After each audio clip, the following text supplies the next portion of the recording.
السلام عليكم ورحمة الله وبركاته. الحمد لله رب العالمين، وبه نستعين. أصلي وأسلم على رسول رب العالمين نبينا محمد وآله وصحبه أجمعين، أما بعد. يا أيها الذين آمنوا اتقوا الله حق تقاته ولا تموتن إلا وأنتم مسلمون. اللهم صل على محمد وعلى آل محمد كما صليت على إبراهيم وعلى آل إبراهيم. اللهم بارك على محمد وعلى آل محمد كما باركت على إبراهيم وعلى آل إبراهيم إنك حميد مجيد. أعوذ بالله السميع العليم من الشيطان الرجيم. بسم الله الرحمن الرحيم. واعبد ربك حتى يأتيك اليقين. ആദരണീയരായ സത്യവിശ്വാസികളെ, സഹോദരങ്ങളെ, സഹോദരിമാരെ, അല്ലാഹു സുബ്ഹാനഹു വ തആല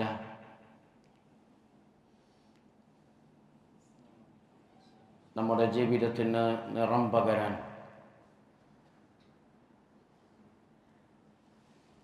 ജീവിതത്തിൽ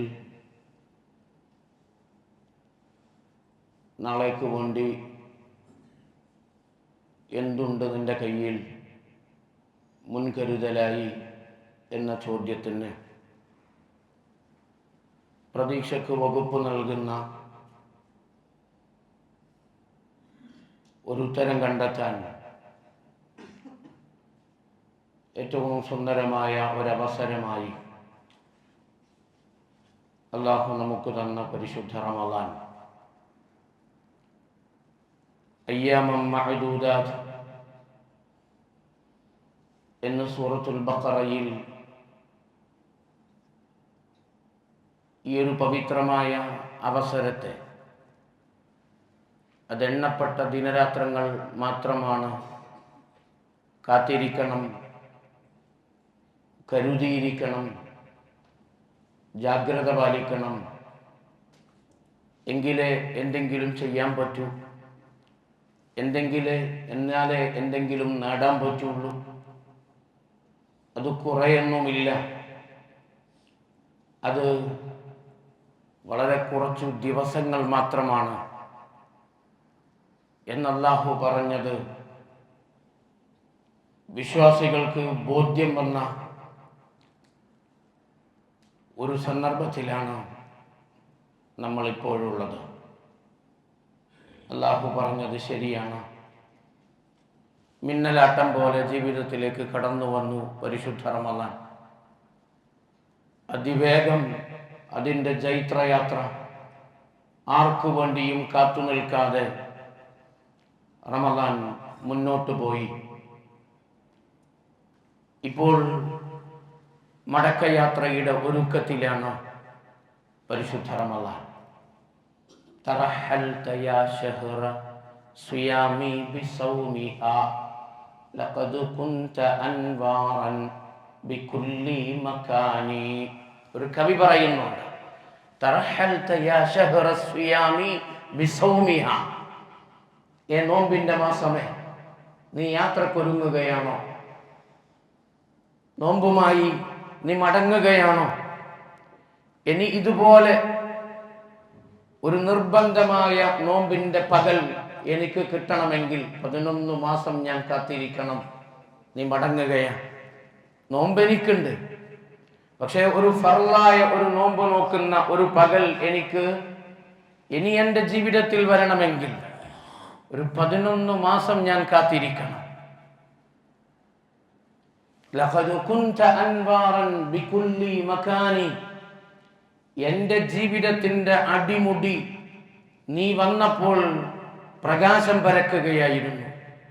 എല്ലാ രംഗത്തും എൻ്റെ ജീവിതത്തിൽ എവിടെയെങ്കിലും അന്ധത ബാധിച്ചിരുന്നുവെങ്കിൽ, എൻ്റെ ജീവിതത്തിൽ എവിടെയെങ്കിലും ഇരുട്ടുണ്ടായിരുന്നുവെങ്കിൽ, എൻ്റെ ജീവിതത്തിൻ്റെ സ്വകാര്യതയിൽ എവിടെയെങ്കിലും ഞാൻ എന്തെങ്കിലും വേണ്ടാത്തത് ചെയ്തിരുന്നുവെങ്കിൽ, അതെ, ആ ഇടങ്ങളിലൊക്കെ പ്രകാശം പരത്താൻ, അവിടെയൊക്കെ ആ തിന്മകളെ മാറ്റി പകരം നന്മകൾ നട്ടുപിടിപ്പിക്കാൻ നിനക്ക് വല്ലാത്ത ശക്തിയായിരുന്നു. എൻ്റെ എല്ലാ തിന്മകളെയും നീ പൊളിച്ചൊടുക്കി, എൻ്റെ എല്ലാ സ്വകാര്യതകളെയും നീ നന്നാക്കി. നിനക്ക് വല്ലാത്ത പ്രകാശത്തിന്റെ ശക്തിയാണ്. ലഖദ് കുൻത അൻവാറൻ ബികുല്ലി മകാനി. എത്ര ശരിയാണ്, എത്ര യാഥാർത്ഥ്യമാണ്. പ്രിയമുള്ളവരെ, ഈ റമദാൻ കൊണ്ട് നേടേണ്ട നേട്ടങ്ങൾ പൂർണ്ണമായി നേടിയ ഒരുപിടി ആളുകൾ നമ്മുടെ കൂട്ടത്തിലുണ്ട്. എല്ലാ അർത്ഥത്തിലും റമദാനിനെ സ്വീകരിച്ചവർ, റമദാനിനെ പുൽകിയവർ, റമദാനിന്റെ കയ്യിലുള്ള ഖൈറാത്തുകളും ബറകാത്തുകളും പരിപൂർണമായി സ്വീകരിച്ചവർ നമ്മുടെ കൂട്ടത്തിലുണ്ട്. കുട്ടികളുണ്ട്, ചെറുപ്പക്കാരുണ്ട്, സ്ത്രീകളുണ്ട്. എന്തെല്ലാം നന്മകളാണോ ഈ റമദാനിന്റെ കയ്യിൽ ഉണ്ടായിരുന്നത്, അത് മുഴുവൻ ഒന്നുപോലും നഷ്ടപ്പെടുത്താതെ നേടിയെടുത്ത ഒരുപാട് സഹോദരങ്ങൾ. നമുക്ക് ആരെയെന്ന് കൃത്യമായി അവരെ തൊട്ടു പറയാൻ കഴിയില്ല. അങ്ങനെ അറിയുന്നുവെങ്കിൽ നമുക്കവരെ അഭിനന്ദിക്കാമായിരുന്നു. ഈ റമദാനിന്റെ കയ്യിൽ ബാബുർ റയ്യാനിലൂടെ സ്വർഗത്തിലേക്ക് കടക്കാനുള്ള ഒരവസരമുണ്ടായിട്ടുണ്ട്.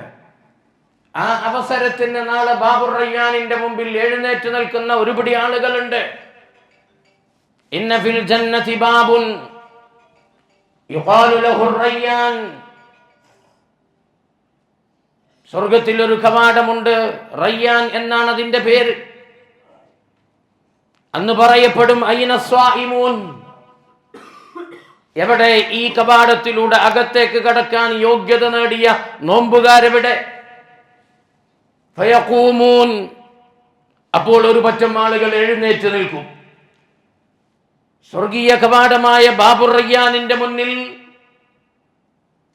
നാളെ ആഖിറത്തിൽ എവിടെ ഐന സ്വാഇമൂൻ എന്ന് ചോദിക്കുമ്പോൾ എഴുന്നേറ്റ് നിൽക്കാൻ മാത്രം യോഗ്യത നേടിയ കുട്ടികൾ, ചെറുപ്പക്കാർ, സഹോദരിമാർ, ഉമ്മമാർ ഈ പരിശുദ്ധ റമദാനിൽ നമ്മളോടൊപ്പം ജീവിച്ചിരിപ്പുണ്ട്. പക്ഷെ ആരാണവർ? നമുക്കവരെ തൊട്ട് കാണിക്കാൻ കഴിയില്ല, നമുക്കവരെ ചൂണ്ടിക്കാണിക്കാൻ കഴിയില്ല. അത് വല്ലാത്ത രഹസ്യമാണ്, അത് വല്ലാത്ത സ്വകാര്യമാണ്. അതാണ് അല്ലാഹു സുബ്ഹാനഹു വ തആല ഈ റമദാനിന്റെ പ്രത്യേകതയായി പറഞ്ഞത്. നോമ്പ് എനിക്കുള്ളതാണ്, ഞാനാണ് അതിന് കൂലി കൊടുക്കുന്നത്. നോമ്പ് എനിക്കുള്ളതാണ്, ഞാനാണ് അതിന് പ്രതിഫലം നൽകുന്നത്. സ്വകാര്യമാണത്. അതറിയണമെങ്കിൽ വഇന്നമാ തുവഫൗന ഉജൂറകും യൗമൽ ഖിയാമ ഫമൻ സുഹ്സിഹ അനിൻ നാരി വഉദ്ഖിലൽ ജന്നത ഫഖദ് ഫാസ് വമൽ ഹയാത്തുദ് ദുനിയ ഇല്ലാ മതാഉൽ ഗുറൂർ. അതുവരെ കാത്തു നിൽക്കണം. കർമ്മങ്ങൾക്ക് പ്രതിഫലം നൽകപ്പെടുന്ന, പൂർണ്ണമായി അളന്നും തൂക്കിയും അമലുകൾക്ക് കൂലി കൊടുക്കുന്ന യൗമുൽ ഖിയാമത്ത് നാൾ വരെ കാത്തു നിൽക്കണം. അവരാര് എന്ന് തിരിച്ചറിയാൻ അല്ലാഹു നമ്മെ ആ വിഭാഗത്തിൽ ഉൾപ്പെടുത്തി അനുഗ്രഹിക്കുമാറാവട്ടെ. എന്നാൽ ഇതേ പരിശുദ്ധ റമദാനിൽ നമ്മളോടൊപ്പം ജീവിച്ചവരുടെ കൂട്ടത്തിൽ ചില ആളുകളുണ്ട്. അവരുടെ ഖൽബുകൾ തൊട്ട് നമുക്ക് തഅസിയത്ത് പറയേണ്ട, അവരുടെ ഹൃദയങ്ങളെ തൊട്ട് നമുക്ക് തഅസിയത്ത് പറയേണ്ട ഒരവസ്ഥാ വിശേഷവുമുണ്ട്. എന്താണ് തഅസിയ? തഅസിയ എന്ന് പറയുന്നത് എന്തിനാ? തഅസിയ എന്ന് പറയുന്നത് ഏതെങ്കിലും ഒരു വീട്ടിൽ ഒരു മരണം നടന്നാൽ ആ വീട്ടുകാരെ ആ മരണത്തിന്റെ വേർപാടിൽ പ്രയാസപ്പെടുന്ന അവരെ ആശ്വസിപ്പിക്കുന്നതിന് വേണ്ടി ആ വീടുകളിലേക്ക് കടന്നു ചെല്ലുന്നതിന്റെ പേരാണ് തഅസിയത്ത്. 3 ദിവസം വരെ നമുക്ക് അങ്ങനെ പോകാം. നമ്മളതിനൊരു പേര് പറയലുണ്ട്, കണ്ണോക്ക്. തഅസിയ. വല്ലാത്ത വിഷമത്തിലാണ് അവരെ ആശ്വസിപ്പിക്കാൻ വേണ്ടി 3 ദിവസം വരെ പോകാൻ നമുക്ക് അനുവാദമുണ്ട്. കൂലിണ്ടത് സുന്നത്തായ ഒരു സംഗതിയാണ്. നമ്മുടെ കൂട്ടത്തിൽ ഈ പരിശുദ്ധ റമദാൻ വന്നിട്ടും ഒരു തരത്തിലുള്ള ഇടപെടലുകളും ഈ റമദാനിന്റെ കയ്യിലുള്ള പുണ്യങ്ങൾ നേടിയെടുക്കാൻ പരിശ്രമിക്കാതെ മരിച്ചുപോയ ഹൃദയത്തിന്റെ ഉടമകൾ, അവരുടെ ഖൽബുകൾ മരിച്ചുപോയിരിക്കുകയാണ്. അവരുടെ ഹൃദയങ്ങൾ ചത്തുപോയിരിക്കുകയാണ്. മരിച്ചുപോയ അവരുടെ ഹൃദയത്തെ നമുക്ക് തഅസിയത്ത് ചെയ്യാൻ അത്രമാത്രം ഈ റമദാനിൽ അധപതിച്ച ഒരു തരം ജീവിതം നയിച്ച ആളുകളും ഈ റമദാനിൽ നമ്മളോടൊപ്പമുണ്ട്. ആരാണവർ? അവരെയും നമുക്കറിയില്ല. അവരാരാണ് എന്നറിഞ്ഞിരുന്നുവെങ്കിൽ നമുക്ക് തഅസിയത്തിന് വേണ്ടി ചെല്ലാമായിരുന്നു അവരുടെ അടുക്കലേക്ക്. അവരുടെ കുടുംബത്തിൽ നിന്ന് ആരും മരിച്ചിട്ടല്ല, പിന്നെ അവന്റെ ഹൃദയം തന്നെ മരിച്ചിരിക്കുകയാണ്. പക്ഷേ ആരാണവർ? അവരെയും നമുക്ക് തിരിച്ചറിയാൻ കഴിയില്ല. എപ്പോഴാണ് അത് തിരിച്ചറിയുക?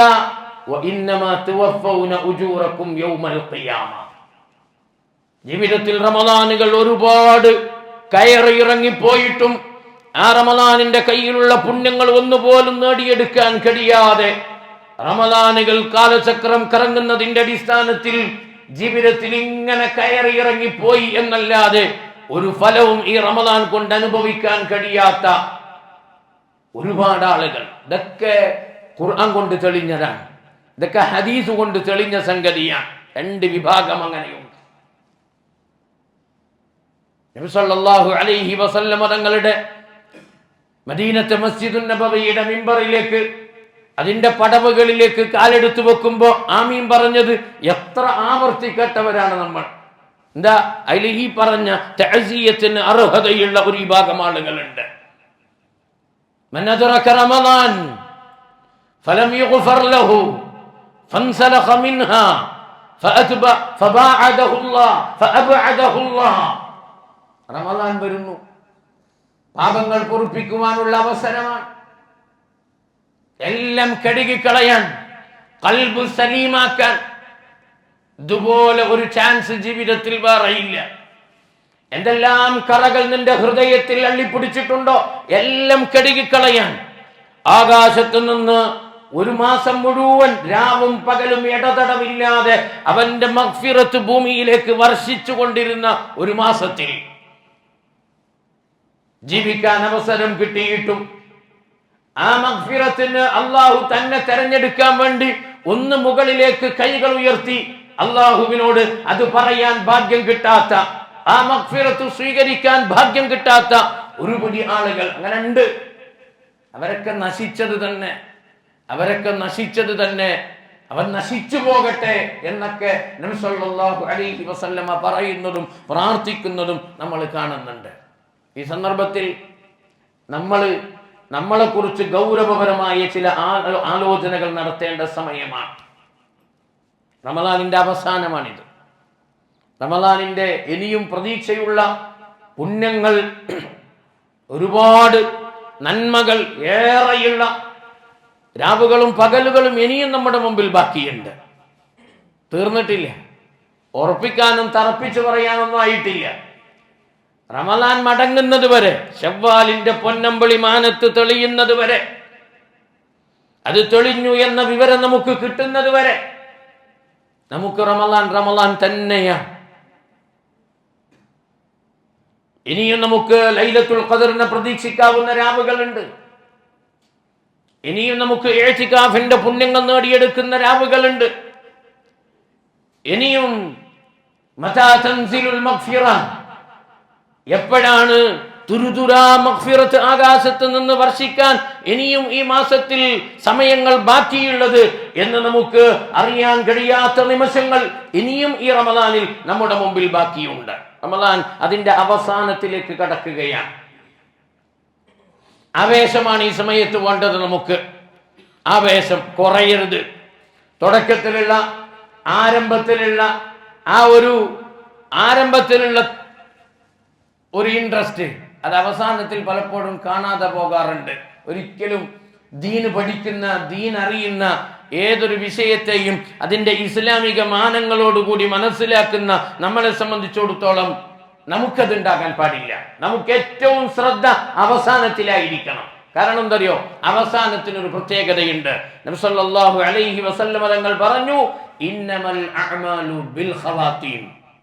അമലുകളെ അല്ലാഹു എപ്പോഴും അതിന്റെ അന്ത്യം നോക്കിയിട്ടാണ് അല്ലാഹു സ്വീകരിക്കല്.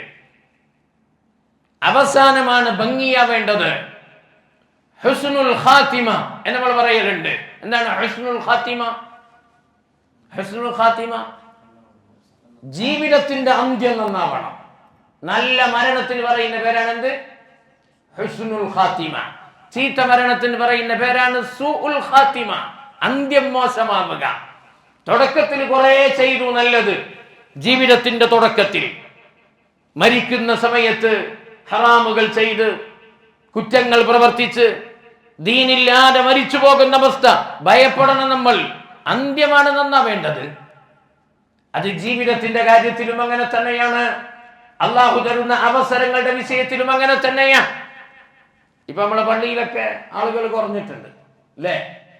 അത് ഖിയാമുൽ ലൈൽ നിസ്കരിക്കുന്നുണ്ട്, തറാവീഹിന് കുറഞ്ഞതൊന്നുമില്ല, മൊത്തത്തിൽ ആളുകൾ കുറഞ്ഞിട്ടുണ്ട്. അതൊരു പ്രതിഭാസമാണ്, അത് മനുഷ്യന്റെ ഒരു സ്വഭാവമാണ്. ആരംഭത്തിൽ വലിയ താല്പര്യം, എല്ലാത്തിനും മുന്നിട്ടിറങ്ങും, മല മറിക്കണ മാതിരി ഒരു ഇറങ്ങി പുറപ്പെടല. ആ വരവ് കണ്ടേക്കും എന്തെങ്കിലും ഒന്നും ആക്കൂല, അത് കുറച്ച് ദിവസം ഉണ്ടാവും, അത് പോവും. എന്നാൽ ദീന് പഠിച്ച വിശ്വാസികളെ സംബന്ധിച്ചിടത്തോളം അവരങ്ങനെ ഒരേ ഒരു ലൈനിൽ വരും. വലിയ തുടക്കത്തിൽ ആവേശമൊന്നുമില്ല, അവർ കൃത്യമായ ഒരു റൂട്ടിൽ വരും. അവസാനം വരെ അവരുണ്ടാവും. അവസാനമാണ് ഭംഗിയാവേണ്ടത്, അന്ത്യമാണ് നന്നാവേണ്ടത്. ഏത് വിഷയത്തിലും ഇസ്ലാം അങ്ങനെ തന്നെയാണ് നിശ്ചയിച്ചിട്ടുള്ളത്. ഇന്നമൽ അഅ്മാലു ബിൽ ഖവാതീം എന്ന് നബി സല്ലല്ലാഹു അലൈഹി വസല്ലമ പറഞ്ഞത് ഒരു ചരിത്രമാണത്. ഖൈബർ യുദ്ധം നടക്കുമ്പോൾ, ഖൈബർ യുദ്ധത്തിന്റെ മൈതാനത്ത് ഒരാൾ മുസ്ലിം പക്ഷത്ത് ശക്തമായ പോരാട്ടം നടത്തിക്കൊണ്ടിരിക്കുകയാണ്.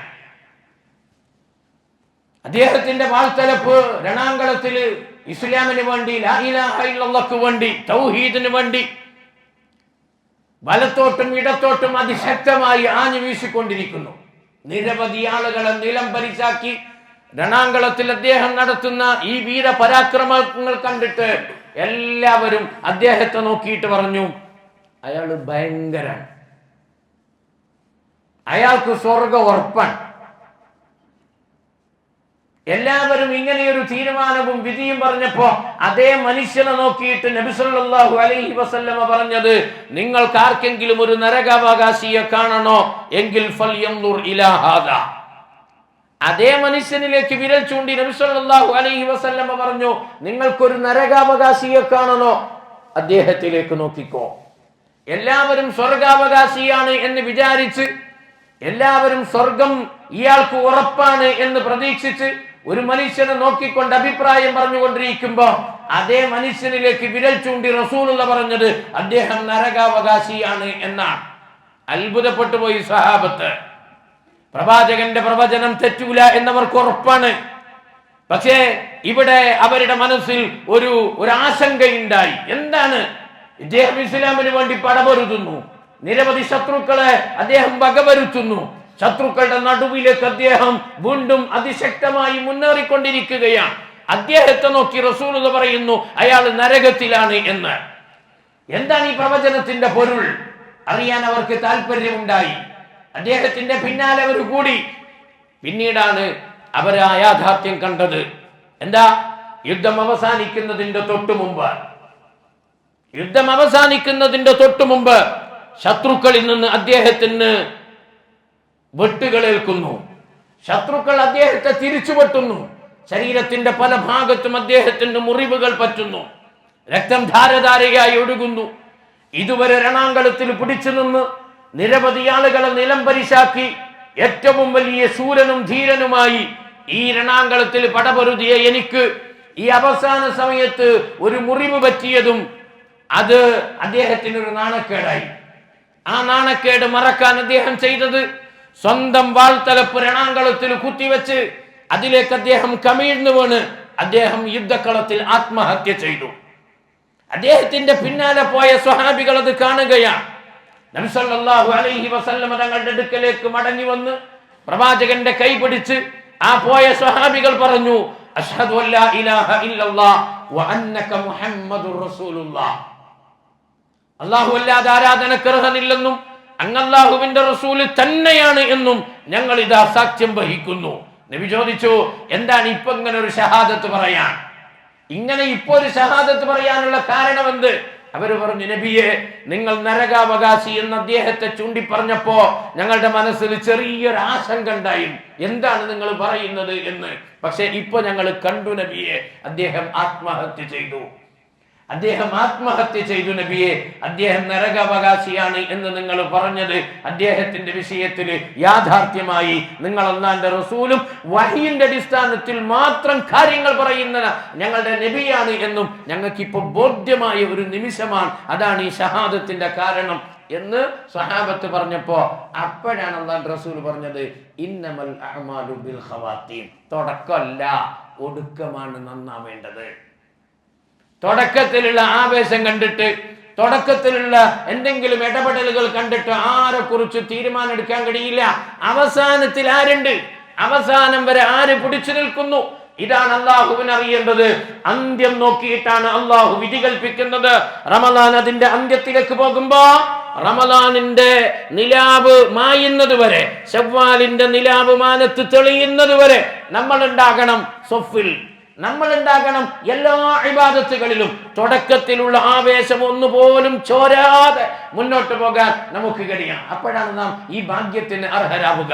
അള്ളാഹു നമ്മെ ഉൾപ്പെടുത്തി അനുഗ്രഹിക്കുമാറാവട്ടെ. ആവേശം കുറയരുത്. ചരിത്രം പഠിക്കണം, സ്വഹാബത്തിന്റെ ചരിത്രം പഠിക്കണം. കുറെ ഒന്നും വേണ്ട, കുറച്ച് ചെയ്താൽ മതി. ചെയ്യുന്നത് നല്ല താല്പര്യത്തിൽ ചെയ്യണം, ചെയ്യുന്നത് നല്ല ആവേശത്തിൽ ചെയ്യണം, അറിഞ്ഞും പഠിച്ചും ചെയ്യണം.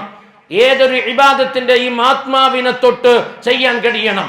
ഏതൊരു ഇബാദത്തിനെയും അതിന്റെ ഹലാവത്ത്, അതിന്റെ മാധുര്യം ആസ്വദിച്ചുകൊണ്ട് ചെയ്യാൻ കഴിയണം. അപ്പോഴാണ് അതിന്റെ ഒരു സുഖം. ഇബാദത്തുകൾക്ക് ഒരു രസമുണ്ട്, ഇബാദത്തുകൾക്ക് ഒരു ഹലാവത്തുണ്ട്, ഒരു മധുരമുണ്ട്. ആ മാധുര്യം രാത്രി നിസ്കാരത്തിനുണ്ട്, രാത്രി നിസ്കാരത്തിന്റെ സുജൂദുകൾക്കുണ്ട്. രാത്രി നിസ്കാരത്തിന്റെ സുജൂദുകളിലൊക്കെ നമുക്ക് ആ മധുരം നുകരാൻ നമുക്ക് കഴിയണം. ആ സുജൂദുകളിൽ നിന്നൊക്കെ എഴുന്നേറ്റ് പിന്നെ നമ്മുടെ തല ഉയർത്തി പിന്നെ നമ്മൾ നിൽക്കുന്നത് ബാബുർ റയ്യാനിന്റെ മുന്നിലാണ് എന്ന് തോന്നാൻ നമുക്ക് കഴിയണം. അങ്ങനെ ഒരു തോന്നലുണ്ടാവണം. ആ സുജൂദുകളിൽ നിന്ന് എഴുന്നേറ്റ് രാത്രി നിസ്കാരത്തിന്റെ സുജൂദുകളിൽ നിന്ന് തല ഉയർത്തി ആ നിസ്കാരത്തിൽ നിന്ന് സലാം വിട്ടി പിന്നെ ഞാൻ നിൽക്കുന്നത് എവിടെ കളകള ശബ്ദമുണ്ടാക്കി പടച്ചതമ്പുരാന്റെ സ്വർഗത്തിലെ 8 കവാടങ്ങളിൽ ഏറ്റവും പ്രധാനപ്പെട്ട ബാബുർ റയ്യാൻ എന്ന കവാടം, അതിന്റെ കട്ടിലകളിൽ, അതിന്റെ കതകുകളിൽ, അതിന്റെ കൊളുത്തുകളിൽ പ്രത്യേകം ശബ്ദമുണ്ടാക്കി മാലാഖമാർ ആ വാതിൽ ഇങ്ങനെ തുറക്കുമ്പോ അതിന്റെ മുമ്പിൽ നമ്മൾ ഉണ്ടാവണം. അങ്ങനെ ഒരു തോന്നലും അങ്ങനെ ഒരു അനുഭവ ആസ്വാദനവും നമുക്ക് നമ്മുടെ ആരാധനകളിൽ ഉണ്ടാവണം. വെറുതെ ഇങ്ങനെ കുമ്പിട്ടിട്ടൊന്നും കാര്യമില്ല. വെറുതെ ഇങ്ങനെ ആരോറക്കിലും ഇങ്ങനെ തൂങ്ങി ഉറങ്ങിയിട്ടും സോഫില് അപ്പുറം ഇപ്പുറം നോക്കിയിട്ടും ആരുണ്ടാവട്ടെ ഇല്ലാതിരിക്കട്ടെ, നമുക്ക് നമ്മുടെ ഈ ഇബാദത്തിന്, നമ്മളൊരു ഇബാദത്ത് ചെയ്യുമ്പോൾ നമുക്കതിനൊരു എയിമുണ്ട്. ഓനുണ്ടെങ്കിലേ ഞാനുള്ളൂ, ഓനില്ലെങ്കിൽ ഞാനില്ല, അതൊന്നും ദീനിലില്ല. ദീനിൽ ഞാൻ എന്റെ കാൽപ്പാൽ അല്ലാഹുമ്മ സബ്ബിത് അഖ്ദാമന, എന്റെ കാലിനെ നീ ഉറപ്പിക്കണം പഠിച്ചോനെ. ആരെല്ലാം ഇടറിപ്പോയാലും, ആരെല്ലാം പതറിപ്പോയാലും എന്റെ കാൽപാദങ്ങൾക്ക് നീ ഒരു സ്ഥൈര്യം, ഒരു ഉറപ്പ്, ഒരു സബാത്ത് നീ നൽകണേ എന്ന് ദുആയിരക്കേണ്ടവനാണ് ഒരു സത്യവിശ്വാസി. കുറച്ച് ചെയ്താൽ മതി, നല്ല സുഖത്തിൽ ചെയ്യണം. ചരിത്രമുണ്ട്. മദീനത്തെ മസ്ജിദുൻ നബവിയിൽ ഒരു ദിവസത്തെ ഇശാ നമസ്കാരം കഴിഞ്ഞ് നബി സല്ലല്ലാഹു അലൈഹി വസല്ലം സഹാബികളോടായി ചോദിച്ചു, ആർക്കെങ്കിലും ഒരു അതിഥിയെ ഇന്ന് വീട്ടിലേക്ക് കൊണ്ടുപോകാൻ പറ്റുമെങ്കിൽ, ഇന്ന് ഒരു അതിഥി ഉണ്ട്, ഞാൻ കൊണ്ടുപോകണമെന്ന് വിചാരിച്ചതാണ്, പക്ഷേ എൻ്റെ ഭാര്യമാരുടെ മുറികളിൽ നിന്ന് എനിക്ക് വിവരം കിട്ടിയിട്ടുണ്ട്. എൻ്റെ ഭാര്യമാരുടെ മുറികളിൽ ഒരാളുടെ മുറിയിലും ഒരു അതിഥിക്ക് കഴിക്കാനുള്ള ഭക്ഷണം ഇന്നില്ല. എൻ്റെ ഭാര്യമാർ അറിയിച്ചിട്ടുണ്ട്. അങ്ങനെ ഞാൻ കൊണ്ടുപോകാൻ ആഗ്രഹിച്ച ഒരു അതിഥി ഇന്ന് ഇവിടെ ഉണ്ട്. ആർക്കെങ്കിലും അദ്ദേഹത്തെ കൊണ്ടുപോകാൻ പറ്റുമെങ്കിൽ ഒന്ന് ഇന്ന് അദ്ദേഹത്തെ സൽക്കരിക്കണം. റസൂലുള്ളാഹി ഇശാ നിസ്കാരം കഴിഞ്ഞതിന് ശേഷം ഒരു അനൗൺസ്മെന്റ് ചെയ്തു. നമ്മളെ പള്ളിയിലാണ് അനൗൺസ്മെന്റ് എങ്കിൽ, അനൗൺസ്മെന്റ് നമ്മളെ പള്ളിയിലാണെങ്കിൽ നമുക്ക് ഭാര്യനോട് ചോദിക്കേണ്ടി വരും, കൊണ്ടുവരട്ടെ. കാരണം പറയാതെ കൊണ്ടുപോയെങ്കിൽ നമ്മൾ പുര 2000 സ്ക്വയർ ഫീറ്റും 3000 സ്ക്വയർ ഫീറ്റ് എല്ലാം ഉണ്ടാവും. പക്ഷെ അതിൻ്റെ ഉള്ളിൽ ഇരിക്കുന്ന സാധനം ശരിയില്ലെങ്കിൽ പുര പൊളിച്ച് പന്തലിടാൻ പിന്നെ കുറേ സമയമൊന്നും വേണ്ടി വരില്ല.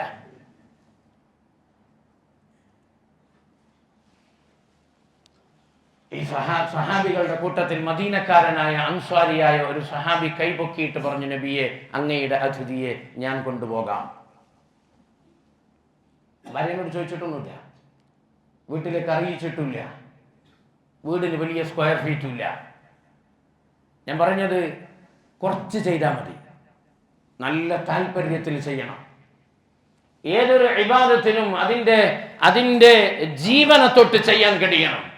ആരാധനകൾക്കൊരു ജീവനുണ്ട്. അതിൻ്റെ ജീവൻ, അതിൻ്റെ നാഡി, അതിൻ്റെ നരമ്പുകൾ, അതിനെ തൊട്ട് നമുക്കതിനെ ചെയ്യാൻ നമുക്ക് കഴിയണം. അപ്പോഴാണ് അള്ളാന്റെ അടുക്കൽ വലിയ വില ഇബാദത്തുകൾക്ക് ഉണ്ടാവുന്നത്. ആ സഹാബി ആ അതിഥിയെ വീട്ടിലേക്ക് കൊണ്ടുപോയി. വീടിന്റെ ഉമ്മറപ്പടിയിൽ ആദരവോടെ അദ്ദേഹത്തെ ഇരുത്തിയിട്ട് അകത്തേക്ക് ചെന്ന് ഭാര്യയോട് പറഞ്ഞു, അള്ളാഹുവിന്റെ റസൂലിന്റെ അതിഥിയാണ്, നബിതങ്ങൾ കൊണ്ടുപോകണം എന്ന്. നബിതങ്ങൾ തന്റെ കൊച്ചുമുറികളിൽ നിന്ന് ഏതെങ്കിലും ഒരു ഭാര്യയുടെ അടുക്കൽ കൊണ്ടുപോയി റസൂലുള്ള ഭക്ഷിപ്പിക്കണമെന്ന് കരുതിയ ഈ അതിഥിയെ ഇന്ന് നമുക്ക് നന്നായി സൽക്കരിക്കണം. അതുകൊണ്ട് ഉള്ളതൊക്കെ എടുക്കിൻ, സുപ്രയിൽ വെക്കിൻ, നമുക്ക് ഈ അതിഥിയെ വയറു നിറച്ച് ആഹരിപ്പിക്കാൻ എടുക്കാൻ വേണ്ടി പറഞ്ഞു. വീട്ടുകാരി പറഞ്ഞു, ഇന്ന് നമ്മുടെ വീട്ടിലെ അവസ്ഥ, നമ്മുടെ 2 കൊച്ചു മക്കൾക്ക് മാത്രമേ ഇന്ന് ഈ വീട്ടിൽ ആഹാരമുള്ളൂ. വീട്ടുകാരായ നമുക്ക് 2 പേർക്കും ഇന്ന് കഴിക്കാൻ ഈ വീട്ടിൽ ആഹാരമില്ല. നമ്മുടെ 2 മക്കൾക്ക് ഇന്ന് ആഹാരമുണ്ട്.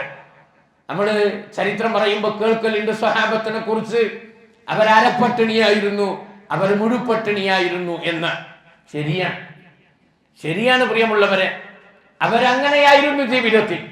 നമ്മുടെ നേതാവ് നബിയുന മുഹമ്മദ് റസൂലുള്ളാഹി സ്വല്ലല്ലാഹു അലൈഹി വസല്ലം രാത്രി കിടന്നിട്ട് ഉറക്കം വരാതെ, തിരിഞ്ഞും മറിഞ്ഞും കിടന്നിട്ട് ഉറക്കം വരാതെ, നേരം വെളുപ്പിക്കാൻ കഴിയാതെ പലപ്പോഴും എഴുന്നേറ്റ് മദീനയിലെ മസ്ജിദുൻ നബവിയുടെ വരാന്തയിലൂടെ റസൂലുള്ളാഹി അങ്ങനെ നടക്കാറുണ്ടായിരുന്നു. നിങ്ങള് എന്താ ഉറക്കം വരാത്ത? ഉറക്കം വിശന്നിട്ട്, വിശപ്പിന്റെ കാഠിന്യം കൊണ്ട് ഉറക്കം വരുന്നില്ല. പ്രവാചകൻ ഇങ്ങനെ നടക്കുമ്പോ ചില നിഴലുകൾ ഇങ്ങനെ ഒന്നിച്ചു കാണും, വേറെ ആരോ നടക്കുന്നുണ്ട്. അപ്പോഴേക്കതാ അബൂബക്കർ സിദ്ദീഖ് റളിയല്ലാഹു അൻഹു വീട്ടിൽ നിന്ന് പുറത്തിറങ്ങിയതാ വിശപ്പിന്റെ കാഠിന്യം കൊണ്ട്. ഉമറിനെയും കാണുന്നു. എന്താ നിങ്ങളൊക്കെ ഈ പാതിരാവിന്റെ പാതിയിൽ നിങ്ങളുടെ വീടുകളിൽ നിന്ന് നിങ്ങളെയൊക്കെ പുറത്താക്കിയ കാര്യമെന്ത്? വിശപ്പാണ് നബിയെ, ഉറക്കം വരുന്നില്ല എന്ന്. നമ്മളൊക്കെ ചിലപ്പോ കിടന്നിടത്ത് നനച്ചിട്ടുണ്ട്, എന്ത് ദഹിക്കുന്നില്ല. ഇതിങ്ങനെ ഉള്ളിൽ കിടന്നിട്ട് ഇങ്ങനെ ആമ്പൊക്കെ ഇട്ട് ഗ്യാസ് പിടിച്ച് ഉറക്കം വരുന്നില്ല നമുക്ക്.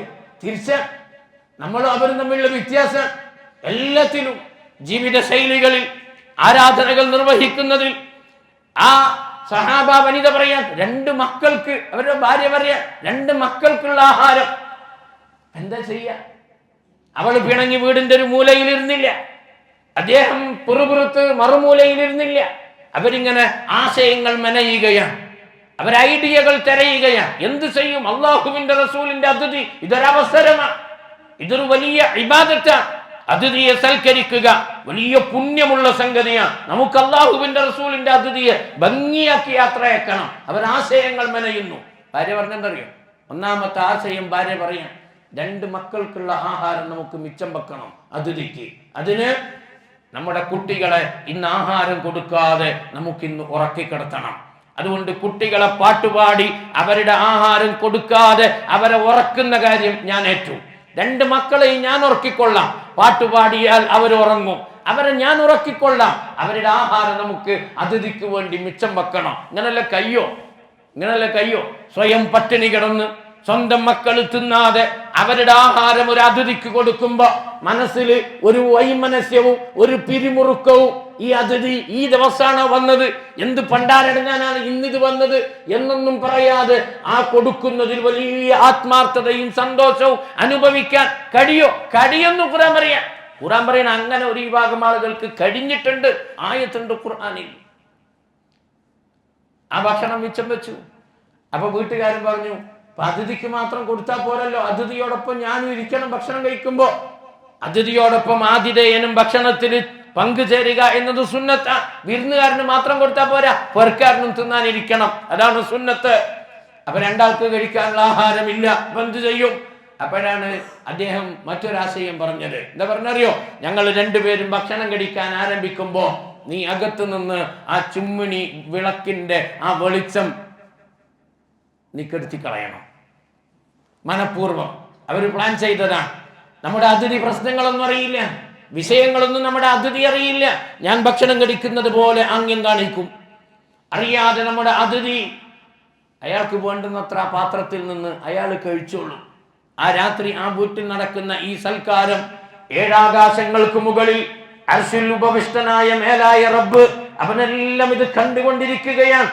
ജിബ്രീൽ അലൈഹിസ്സലാമിനെ നബി സല്ലല്ലാഹു അലൈഹി വസല്ലം തങ്ങളുടെ അടുക്കലേക്ക് അല്ലാഹു പറഞ്ഞയക്കുകയാണ്. സൂറത്ത് ഹശ്റിലെ 9-ാമത്തെ ആയത്തുമായിട്ട് വല്ലദീന തബവ്വഉദ്ദാറ വൽ ഈമാന മിൻ ഖബ്ലിഹിം യുഹിബ്ബൂന മൻ ഹാജറ ഇലൈഹിം വലാ യജിദൂന ഫീ സുദൂരിഹിം ഹാജതൻ മിമ്മാ ഊതു വയുസിറൂന അലാ അൻഫുസിഹിം വലൗ കാന ബിഹിം ഖസാസ ومن يوق شح نفسه فأولئك هم المفلحون.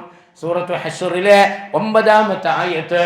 ജിബ്രീൽ അലൈഹിസ്സലാം അന്ന് രാത്രി ഈ സ്വഹാബിയുടെ വീട്ടിൽ നടന്ന സൽക്കാരത്തിന്റെ മൊഞ്ച് കണ്ടിട്ട്, ഈ വിരുന്നിന്റെ സൗന്ദര്യം കണ്ടിട്ട് ജിബ്രീൽ അലൈഹിസ്സലാം റസൂലുള്ളാഹിക്ക് ആയത്ത് ഓതി കൊടുത്തു.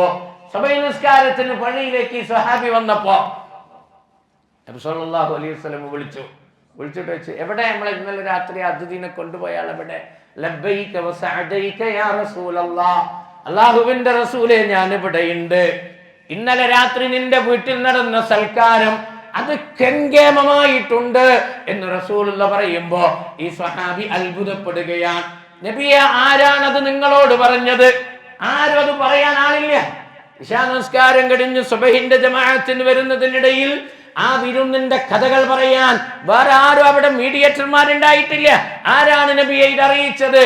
റസൂലുള്ളാഹി പറഞ്ഞു, എന്റെ അടുക്കലേക്ക് ജിബ്രീൽ വന്നു, നിന്റെ വീട്ടിലെ വിരുന്ന് കണ്ടിട്ട് അല്ല പോലും ചിരിച്ചുപോയി എന്ന് മുഹമ്മദ് മുസ്തഫ സല്ലല്ലാഹു അലൈഹി വസല്ലം. അല്ല ചിരിച്ചുപോയി.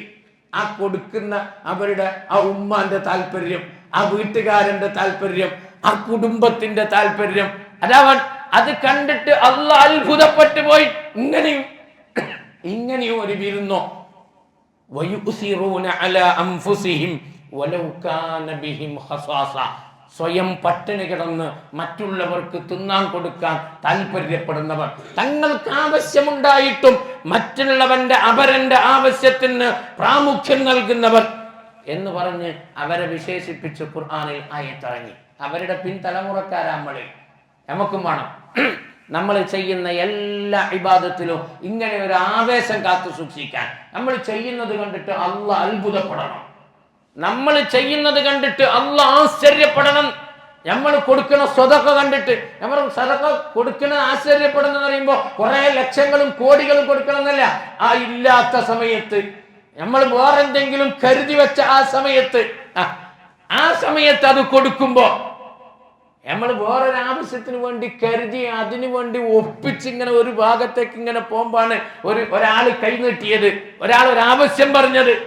അപ്പൊ അയിന്നെടുത്തിട്ട് അങ്ങനെ കൊടുക്കുന്നത് കണ്ടിട്ടൊക്കെ അല്ലാഹ് അത്ഭുതപ്പെടുന്ന ആശ്ചര്യപ്പെടുന്ന അവസ്ഥ ഉണ്ടാവണം. നമ്മുടെ നിസ്കാരം, നമ്മുടെ ദുആ, നമ്മുടെ ഖുർആനോത്ത്, നമ്മുടെ ഇസ്തിഗ്ഫാർ, നമ്മുടെ തൗബ, എന്ത് ഇബാദത്തും അത് കണ്ടിട്ട് അള്ളാഹു അത്ഭുതപ്പെടുകയും ആശ്ചര്യപ്പെടുകയും ചെയ്യുന്ന അവസ്ഥ ഉണ്ടാവണം. ഇനി നമുക്ക് അവസരം ബാക്കിയുണ്ട്, ഇനി നമുക്ക് നിമിഷങ്ങൾ ബാക്കിയുണ്ട്. ഈ അവസാന സമയത്ത് അള്ളാഹ് അങ്ങനെ പ്രത്യേകം പരിശോധിക്കുകയാണ് ആരൊക്കെയാണ് അവസാനം വരെ ഉള്ളത്, ആരൊക്കെയാണ് ആദ്യത്തെ 10 തെറിച്ചു പോയത്, ആരൊക്കെയാണ് രണ്ടാമത്തെ 10 തെറിച്ചു പോയത്, ആരൊക്കെയാണ് ഈ മൂന്നാമത്തെ 10 തെറിച്ചു പോയത്. എല്ലാം അങ്ങനെ കണക്ക് നോക്കിക്കൊണ്ടിരിക്കുമ്പോ തുടക്കം മുതൽ ഒടുക്കം വരെ വളരെ ധൈര്യത്തോടെ സ്ഥിരതയോടെ പിടിച്ചു നിന്നവരാര് എന്നൊക്കെ അള്ള പരീക്ഷിക്കുന്ന ഒരു പ്രത്യേകമായ ഒരു മഹത്തായ അവസരത്തിന്റെ അവസാനത്തെ നിമിഷത്തിൽ നമ്മളിങ്ങനെ നിൽക്കുമ്പോ, പ്രിയമുള്ളവരെ, നമ്മളെക്കുറിച്ച് റബ്ബ് അത്ഭുതപ്പെടുകയും ആശ്ചര്യപ്പെടുകയും ചെയ്യുന്ന ഒരു അവസ്ഥ ഉണ്ടാവണം. ഇളവുകൾ ഉണ്ടാവും നമുക്ക്, ചിലപ്പോ എല്ലാത്തിലും ഇളവുകൾ ഉണ്ടാവും. വരാണ്ടിരിക്കാനും മാറിയിരിക്കാനും ചെയ്യാണ്ടിരിക്കാനും ഇളവുകൾ ഉണ്ടെന്ന് വിചാരിച്ചിട്ട് നമ്മൾ അങ്ങനെ ഇളവുകൾ ഉപയോഗിക്കാൻ പാടില്ല. ഇളവുകൾ ഉണ്ടെങ്കിൽ പോലും ഒന്നുകൂടി മുന്നിൽ ആവേശത്തിൽ വരാൻ നമുക്ക് കഴിയണം. നിങ്ങൾക്കറിയില്ലേ, 3 വിഭാഗം ആളുകൾക്ക് യുദ്ധത്തിന് വരാൻ ഇളവ് പറഞ്ഞു അള്ളാഹു. 3 വിഭാഗം ആളുകൾ യുദ്ധത്തിന് വരേണ്ടതില്ല. ഒന്ന്, കണ്ണ് കാണാത്തവൻ, അഅമ, കണ്ണ് കാണാത്തവൻ യുദ്ധത്തിന് വരേണ്ടതില്ല. അംഗവൈകല്യമുള്ളവർ, കൈയില്ലാത്തവർ, കാലില്ലാത്തവർ, അവരെന്ത് ചെയ്യേണ്ടതില്ല, യുദ്ധത്തിന് വരേണ്ടതില്ല. അള്ളാഹ് ഇളവ് പറഞ്ഞിട്ടുണ്ട് ഖുർആനിൽ. രോഗികളും യുദ്ധത്തിന് വരേണ്ടതില്ല. ഖുർആൻ ആയത്താണ്. നബി സല്ലല്ലാഹു അലൈഹി വസല്ലമ ഉഹുദ് യുദ്ധത്തിന്റെ സ്വഫ് കെട്ടിക്കൊണ്ടിരിക്കുമ്പോ ബദറിലേറ്റ പരാജയത്തിന്റെ കണക്ക് പറയാൻ വേണ്ടി മദീനയിലേക്ക് മക്കയിൽ നിന്ന് മുശ്രിക്കുകൾ 3000-ഓളം ഖാലിദ് ഇബ്നു വലീദിന്റെയും അബൂ സുഫിയാന്റെയും നേതൃത്വത്തിൽ മദീനയെ ആക്രമിക്കാൻ വേണ്ടി വരുമ്പോ വിവരമറിഞ്ഞ് നമ്മുടെ റസൂലും ഒരു പടയൊരുക്കത്തിന് തുടക്കം കുറിച്ചു. 1000 ആളെ റസൂലുള്ളാഹി റെഡിയാക്കി. ആ സൊഫിലേക്ക് ഒരാള്, ആ ഉഹുദിന്റെ സൊഫിലേക്ക് ഒരാൾ വന്നു. എങ്ങനെയാ വന്നറിയോ? മുടന്തുള്ള കാലുമായി വേച്ച് ആ സൊഫിലേക്ക് ഒരാൾ ഇങ്ങനെ വരുമ്പോ അള്ളാഹുവിന്റെ റസൂൽ പറഞ്ഞു, നിങ്ങൾ യുദ്ധത്തിന് വരേണ്ടതില്ല, അള്ളാഹു നിങ്ങൾക്ക് ഇളവ് നൽകിയിട്ടുണ്ട്. അദ്ദേഹം പറഞ്ഞു, നബിയെ, എന്നെ മാറ്റി നിർത്തരുത്, എന്നെ ഉഹുദിന്റെ സൊഫില് എന്നെ ചേർക്കണം. എനിക്ക് ബദർ എന്നെ നഷ്ടപ്പെട്ടത് വലിയ സങ്കടമായി. ഇപ്പൊ ഉഹുദും നിങ്ങൾ എനിക്ക് നഷ്ടപ്പെടുത്താൻ എന്നെ ഉഹുദിന്റെ സൊഫിൽ ചേർക്കണം. ഇളവുണ്ട്, എന്നാലും ആവേശമാണ് അവർക്ക്. ആയത്ത് ഓതി കൊടുത്തു നബി സല്ലല്ലാഹു അലൈഹി വസല്ലമ, ലൈസ അലൽ അഅമാ ഹറജുൻ വലാ അലൽ അഅറജി ഹറജുൻ വലാ അലൽ മരീലി ഹറജുൻ. കണ്ണ് കാണാത്തവന് അല്ലാഹു ആക്ഷേപിക്കുന്നില്ല, അംഗവൈകല്യമുള്ളവരെയും അല്ലാഹു ആക്ഷേപിക്കുന്നില്ല, രോഗികളെയും അല്ലാഹു ആക്ഷേപിക്കുന്നില്ല. അവർക്കൊക്കെ അല്ലാഹു ഇളവ് കൊടുത്തിട്ടുണ്ട്, യുദ്ധത്തിന് വന്നില്ലെങ്കിൽ പ്രശ്നമല്ല. അപ്പൊ അദ്ദേഹം പറയുന്നത് അറിയാം, നബിയെ, എനിക്ക് പേടിയാവുന്നു, എന്റെ സ്വർഗപ്രവേശനം, എന്റെ ഈ കാലിന്റെ മുടന്ത് എനിക്ക് നഷ്ടപ്പെടുത്തുമോ? എന്റെ സ്വർഗപ്രവേശനത്തിന് തടസ്സം എന്റെ ഈ അംഗവൈകല്യമാണോ നബിയെ? എനിക്ക് പേടിയാവുന്നു, എന്നെ മാറ്റി നിർത്തരുത്. നിർബന്ധം പറയാൻ. പിന്നെ അവസാന നിർബന്ധത്തിന് വഴങ്ങി റസൂൽ അദ്ദേഹത്തെ ചേർത്തു ഉഹുദിന്റെ സൊഫില്. ഉഹുദിന്റെ പൊടിയടങ്ങി 70ഓളം മുസ്ലിമീങ്ങളുടെ കൂട്ടത്തിൽ നിന്ന് രക്തസാക്ഷികളായവര് നബിതങ്ങളുടെ മുമ്പിൽ ഇങ്ങനെ നിരത്തി കിടത്തിയപ്പോ അതിൽ ഒന്ന് അംഗവൈകല്യമുള്ള ഈ സഹാബിയായിരുന്നു. അബ്ദുല്ലാഹി ഇബ്നു അംർ ഇബ്നുൽ ജമൂഹ് റളിയല്ലാഹു അൻഹു എന്നാണ് അദ്ദേഹത്തിന്റെ പേര്. അബ്ദുല്ലാഹി ഇബ്നു അംർ ഇബ്നുൽ ജമൂഹ് റളിയല്ലാഹു അൻഹു പറഞ്ഞു, നബിയെ, എന്റെ ഈ അംഗവൈകല്യം എന്റെ സ്വർഗത്തിന് പ്രവേശനത്തിന് തടസ്സമാണോ എന്ന് ഞാൻ ഭയപ്പെടുന്നു, നിങ്ങൾ മാറ്റി നിർത്തരുത്. ഇളവുണ്ടായിരുന്നു, ആ ഇളവുകൾ ഉപയോഗപ്പെടുത്തിയില്ല. അതിൻ്റെയും ഒരു പിടി മുന്നിലേക്ക് കടന്നു വന്ന് പണിയെടുത്തു. അവർ നമുക്ക് മുമ്പേ സ്വർഗത്തിന്റെ പാതയിലേക്ക് താണ്ടിക്കടന്നു.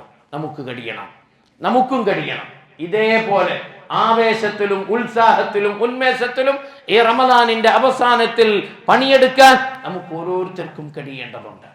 അള്ളാഹു നമ്മളോട് പറഞ്ഞത് അങ്ങനെ തന്നെയാണ്, വഅ്ബുദ് റബ്ബക ഹത്താ യഅതിയകൽ യഖീൻ. പണിയെടുക്കണം. ഇസ്ലാമിൽ സീസണൽ ഭക്തിയില്ല. ഇസ്ലാമിൽ ഭക്തിക്കൊരു സീസൺ ഇല്ല. ചില സമയത്ത് ചില അവസരങ്ങളൊന്ന് തരുന്നു എന്ന് മാത്രം. അതിന് ഒരു മുതാബഅത്ത് ഉണ്ടാവണം, ഒരു തുടർച്ച ഉണ്ടാവണം. നമ്മുടെ എല്ലാ ഇബാദത്തുകൾക്കും ഒരു തുടർച്ച ഉണ്ടാവണം. ഈ റമദാനിൽ നമ്മൾ ചെയ്യുന്ന ഒരു ഇബാദത്തും നമുക്ക് റമദാനിന് ശേഷം നിർത്താനില്ല, നമുക്ക് അവസാനിപ്പിക്കാനില്ല, ഒന്നുമില്ല. ഒരു ഇബാദത്തിന്റെ പേരുണ്ടെങ്കിൽ നിങ്ങൾക്ക് പറയാം. റമദാനിൽ ഇപ്പോൾ നിർവഹിച്ചു കൊണ്ടിരിക്കുന്നതും റമദാൻ കഴിഞ്ഞാൽ നമുക്ക് നിർവഹിക്കാനില്ലാത്തതുമായ ഒരൊറ്റ ഇബാദത്തും നമ്മൾ ഇപ്പോൾ ചെയ്തുകൊണ്ടിരിക്കുന്നില്ല. എല്ലാം നമുക്ക് ശേഷവും ചെയ്യാനുള്ളത് തന്നെയാണ്. പക്ഷെ അതിന്റെ ഹുക്കുമുകളിൽ വ്യത്യാസമുണ്ട് എന്ന് മാത്രം. അതിന്റെ ഹുക്കുമുകളിൽ വ്യത്യാസമുണ്ട് എന്ന് മാത്രം. റമദാനിലെ നോമ്പ് ഹുക്കുമ് ഫർളാണ്. റമദാൻ കഴിഞ്ഞാലുള്ള നോമ്പിന്റെ ഹുക്കുമ് സുന്നത്ത. ഹുക്കുമ് മാറി എന്നല്ലാതെ ഇബാദത്ത് മാറുന്നില്ല. റമദാനിലെ രാത്രി നമസ്കാരം ജമാഅത്തായി പള്ളിയിൽ സംഘടിപ്പിക്കപ്പെടുന്നത് അത് സുന്നത്ത് മുഅക്കദയാണ്. സുന്നത്ത് മുഅക്കദയാണ്. റമദാൻ കഴിഞ്ഞാൽ അത് നിസ്കരിക്കുന്നത് ആരെങ്കിലും അത് ജമാഅത്താക്കിയാൽ കുറ്റം പറയാനൊന്നും കഴിയില്ല. വീടുകളിൽ ആരെങ്കിലും ജമാഅത്തായി നിസ്കരിക്കുന്നുവെങ്കിൽ തെറ്റുന്നൊന്നും അതിനെ പറയാൻ നമുക്ക് കഴിയില്ല. പക്ഷെ അങ്ങനെ ഒരു ചര്യയില്ല. അത് ഒറ്റക്കൊറ്റക്കാണ് നിർവഹിക്കേണ്ടത്. അതിന്റെ ഹുക്കുമ് മാറുന്നു. സുന്നത്ത് മുഅക്കദ എന്നുള്ളത് അത് സുന്നത്തായി മാറുന്നു. ഏത് ഇബാദത്തും ഇഅ്തികാഫ് റമദാനിൽ മാത്രമല്ല. ഇഅ്തികാഫ് നബി സല്ലല്ലാഹു അലൈഹി വസല്ലം ഒരു വർഷം ശവ്വാലിൽ ഇഅ്തികാഫ് ഇരുന്നു എന്ന ഹദീസിലുണ്ട്. ആ റമദാനിൽ നബിക്ക് ഇഅ്തികാഫ് ഇരിക്കാൻ പറ്റിയിട്ടില്ല. ശവ്വാലിൽ ഇഅ്തികാഫ് ഇരുന്നു. മുഹാഫളത്തുൽ ഇഅ്തികാഫ്, ഇഅ്തികാഫ് എന്ന ഇബാദത്തിനെ റസൂലുള്ള പ്രത്യേകം കാത്തു സൂക്ഷിച്ചു എന്ന വിഷയം പറയുന്നിടത്ത് ഹദീസ് കാണാം. എപ്പോഴും ഇരിക്കാം. നമുക്ക് എപ്പോഴെങ്കിലും ഒരു ഒഴിവ് കിട്ടി. എന്താ ഇഅ്തികാഫ് എന്ന് പറഞ്ഞാൽ? ഇഅ്തികാഫ് എന്ന് പറഞ്ഞാൽ അള്ളാഹുവിന് വേണ്ടി അള്ളാഹിനോട് മുണ്ടിയും പറഞ്ഞു പള്ളിയിൽ ഒരു മൂലയിൽ ഇരിക്കാൻ. എപ്പോ ഇരിക്കാം. 10 ദിവസം ഇരിക്കാം, ഒരു ദിവസം ഇരിക്കാം, ഒരു പകലിരിക്കാം, ഒരു മണിക്കൂർ ഇരിക്കാം. എപ്പോ നമുക്ക് ഒഴിവ് കിട്ടുന്നോ അപ്പൊ ഇരിക്കാം. അള്ളാഹിനോട് മുണ്ടിയും പറഞ്ഞിരിക്കാം. അള്ളാഹിനോട് ഇങ്ങനെ സങ്കടങ്ങൾ പറയാം. അള്ളാഹിനോട് സന്തോഷങ്ങൾ ഇങ്ങനെ പങ്കുവെക്കാം. റബ്ബിനോട് ഇങ്ങനെ സംസാരിച്ചു കൊണ്ടേയിരിക്കാം. നമുക്ക് ഒരു ഇബാദത്തും വഅബ്ദു റബ്ബക ഹത്താ യഅതിയകൽ യഖീൻ, നീ നിന്റെ ഇബാദത്ത് തുടർന്നുകൊണ്ടേയിരിക്കുക. ഇത് നിനക്ക് നിർത്താൻ നിനക്ക് യഖീൻ വന്നെത്തണം. യഖീൻ വന്നാൽ നിനക്കെല്ലാം നിർത്താം. പിന്നെ നോമ്പില്ല, പിന്നെ നിസ്കാരമില്ല, പിന്നെ റവാത്തിബില്ല, പിന്നെ ഖിയാമുൽ ലൈലില്ല, പിന്നെ ഇഅ്തികാഫില്ല, ഒന്നുമില്ല. യഖീൻ വന്നാൽ ഏതാ യഖീൻ? അൽ യഖീൻ അൽ മൗത്ത്. അൽ യഖീൻ അൽ മൗത്ത്. കർമ്മരേഖകൾ അടച്ചു, സുഹുഫുകൾ അടക്കപ്പെട്ടു, കിതാബുകൾ ക്ലോസ് ചെയ്തു. പിന്നെ അതിൽ നിനക്കൊന്നും ചെയ്യാനില്ല. അതുവരെ ഉള്ളത് നമ്മളെല്ലാവരും നബി തങ്ങളോട് ചോദിച്ചില്ല ആയിഷ റളിയല്ലാഹു അൻഹ, അയ്യുൽ അഅമാലി അഹബ്ബു ഇലല്ലാഹ്, നബിയെ അല്ലാഹുവിന് ഏറ്റവും ഇഷ്ടമുള്ള അമലുകൾ ഏതാണ്? റസൂലുള്ളാഹിന്റെ ഉത്തരം എന്താ അറിയോ? അദ്വമുഹാ വഇൻ ഖല്ല. അദ്വമുഹാ, ആ അമലുകൾ സ്ഥിരമായി ചെയ്യുന്നത് അല്ലാഹുവിന് പെരുത്തിഷ്ടമാണ്. സ്ഥിരമായി ചെയ്യുന്നത്. നമുക്ക് ഈ അമലുകൾക്ക് ഒരു സ്ഥിരത, ഒരു തുടർച്ച നമുക്ക് വേണം. എല്ലാം അളവ് കുറഞ്ഞാലും കുഴപ്പമില്ല. ഖുർആൻ ഓത്ത് തുടർച്ച വേണം. രാത്രി നിസ്കാരം അതിനൊരു തുടർച്ച വേണം. ഒന്നും നിർത്തരുത്. സ്വതക്കകൾ അതിനെല്ലാം തുടർച്ച വേണം. നമ്മുടെ കുടുംബത്തിൽ ഏതെങ്കിലും ഒരു പാവപ്പെട്ട ഒരാളെ നമ്മൾ ലിസ്റ്റ് ചെയ്യണം, മാർക്ക് ചെയ്യണം. നമ്മുടെ ശമ്പളത്തിൽ നിന്ന്, നമ്മുടെ വരുമാനത്തിൽ നിന്ന് മാസത്തിൽ ഒരു 500 രൂപ ഏതെങ്കിലും ഒരു യതീമിന്, ഏതെങ്കിലും ഒരു മിസ്കീനിന്, ഏതെങ്കിലും ഒരു ഫക്കീറിന്, അത് നമ്മുടെ കുടുംബത്തിലേതായാൽ വിശേഷായി 2 കൂലി. കുടുംബബന്ധം ചാർത്തിയ കൂലി, സ്വതക്ക കൊടുത്ത കൂലി. നിന്റെ ഏറ്റവും അടുത്ത കുടുംബക്കാർക്ക് നീ കൊടുത്തു തുടങ്ങേ. അങ്ങനെ എല്ലാത്തിലും ഒരു തുടർച്ച. കുറഞ്ഞാലും കുഴപ്പമില്ല, അമലുകൾ കുറഞ്ഞാലും കുഴപ്പമില്ല. എല്ലാ അമലുകളും തുടർത്തി മുന്നോട്ട് കൊണ്ടുപോകുവാൻ നമുക്ക് കഴിയേണ്ടതുണ്ട്. അള്ളാഹു നമ്മെ അനുഗ്രഹിക്കുമാറാവട്ടെ. ഈ റമദാനിൽ നമ്മൾ എടുക്കേണ്ട അവസാന നിമിഷങ്ങളിലെ തീരുമാനം അതാണ്. ആവേശത്തിൽ നമ്മൾ ചെയ്ത നമ്മുടെ അമലുകൾ ഓർക്കുമ്പോൾ നമുക്ക് നല്ല പ്രതീക്ഷയാണ്. രാത്രി നിസ്കാരത്തിന് കുടുംബത്തോടെ പള്ളിയിലേക്ക് വരുന്നത് ഒരു ഉത്സവത്തിന് പോകുന്ന പ്രതീതിയിലാണ്. ഉമ്മ, ഉപ്പ, മക്കള് എല്ലാവരും രാത്രി നിസ്കാരത്തിന്റെ ഖിയാമുൽ ലൈലിന്റെ തറാവീഹിന്റെ ജമാഅത്തിനൊക്കെ വീട്ടിൽ നിന്ന് പള്ളിയിലേക്ക് വരുന്നത് വലിയ ആവേശത്തിലാണ്. അള്ളാഹുവിന്റെ സ്വർഗത്തിലേക്കും ഇതേപോലെ കുടുംബസമേതം പ്രവേശിക്കാൻ നമ്മെ അനുഗ്രഹിക്കുമാറാവട്ടെ. എല്ലാ തിന്മകളോടും വിട പറഞ്ഞിട്ടുണ്ട്. നമ്മളിപ്പോൾ ഈ കാണുന്നത് പോലെ തന്നെയായിരിക്കണം. നമ്മൾ തിന്മകളും നന്മകൾ തുടരാൻ നമുക്ക് കഴിയണം. ഈ കാണുന്ന പോലെ തന്നെ ആയിരിക്കണം നമ്മൾ.